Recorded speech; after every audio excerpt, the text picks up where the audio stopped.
the last one of this series, April 6th. Yeah, so I put his egg with a little bit of that other dry food that has mostly of a salmon flavor.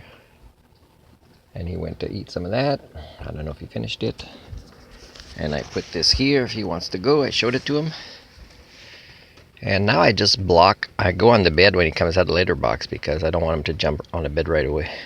But there's going to be under my bed, there's plenty of boxes of books and things I forgot about. There's plenty of things I forgot about because I haven't lifted up this bed in so long. Months, I would say. But there'll be a little bit of litter from his paws when he first comes out. When I have a place that is good to open up the back door and sweep a bit. But I'm asking him if he's happy, and he's looking outside, right? He's looking, what an adventure I had. Yes, he's going to have wonderful dreams. And we have a great rapport that when, sometimes he just comes and cuddles in a way that, it tells me, he's happy with his life. He feels appreciated. He feels I treat him fairly, right? And he has a sense of security. When I started the vehicle, by the way, I think he took off, or further. I think it scared him from the outside. From the inside, he's used to the sound.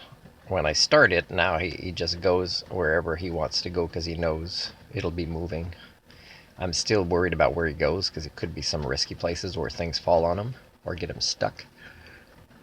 So, but on a 20-minute ride that he got used to it, that I don't put him in his case anymore. If I went on a longer ride, I'd put him in his case and I put a belt to lock it up. You could see by the windshield on it. But when I started it and he was outside, vehicles outside have scared him so far, even if they're really far away. So that's still good. I'm happy with that. But he came back when I turned it off.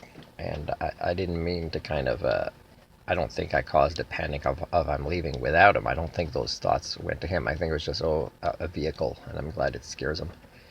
I turned it off. And when I was inside, I was kind of hitting the floor a little bit with my feet when he was underneath, I think. So he knew I'm here. And that's when he made some noises, and I opened the door and took him a little bit to come in. So I'm glad he came in when I opened the door. Because at some point when he's well enough trained, or let's say I have a collar on him with a little zapper, where he has a diameter, a circle around the vehicle to go, I might even try to find a way to make a little hole in the floor, maybe, because there's already some. That's the best place for him to get in and out when I'm not there during the day. Because let's say he spills his water or his food, and I'm gone for like 12 hours or something, then at least he can go outside and get some water or catch a mouse or something. But I think he's happy, and it really shows, like, from the beginning that I had him, that he's, he feels like I don't neglect him with grooming, affection, adventures, challenges, and a variety of foods, right? Like just the juice of a tuna can for him in his regular dry food is such a treat.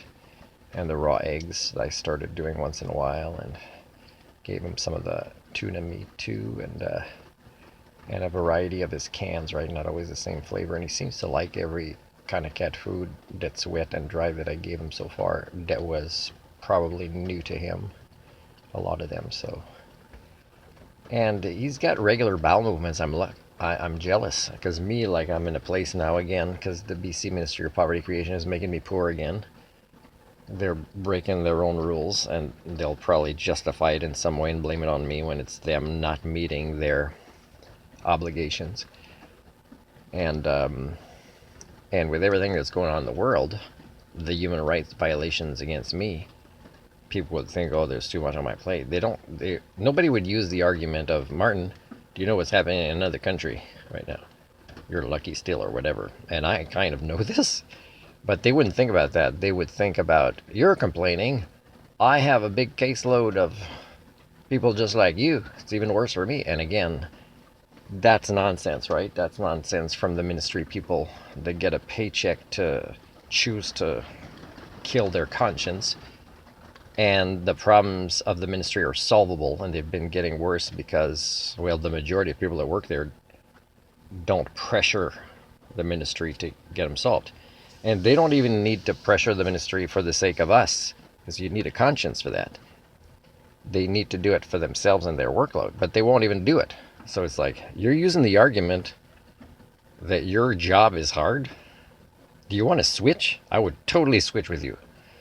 And then not only would I be happy to get a paycheck, but I'd want to interact with the clientele. And I would also challenge, especially after a probation period, my employer to do things better. But the thing is I would also, I'm paying fees to a union? Oh, frick, we're going on strike.